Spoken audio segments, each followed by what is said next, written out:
Des chantiers à l'arrêt depuis bientôt 3 semaines. En Normandie, la Fédération française du bâtiment estime que 63% des entreprises ont dû stopper totalement leur activité à cause du confinement. Le gouvernement souhaite désormais remettre le BTP au travail. Depuis vendredi, les patrons du secteur ont à leur disposition un guide de bonne pratique pour reprendre les chantiers en respectant les nouvelles règles sanitaires.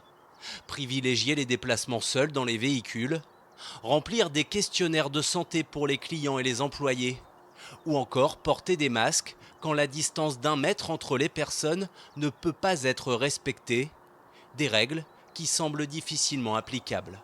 Il va être applicable au cas par cas sur des petits chantiers. Il va falloir qu'on réfléchisse, nous, dans les entreprises. Il va falloir qu'on reçoive nos salariés sur la base du volontariat pour leur expliquer la mise en œuvre de ce guide et puis l'utilisation des matériels qu'on a à leur mettre à disposition. Voilà, donc il va y avoir beaucoup de travail de préparation. Dans un secteur où les questions de sécurité et d'hygiène sont déjà sensibles, cette nouvelle donne inquiète les représentants syndicaux de l'inspection du travail. Si le guide était appliqué, évidemment, on ferait un bond de 20 ans en avant sur la prévention. Notre crainte, c'est qu'on a un guide, effectivement, qu'engage le patronat du bâtiment et le ministère du Travail, mais qu'en pratique, il ne soit pas effectif sur la vie des chantiers.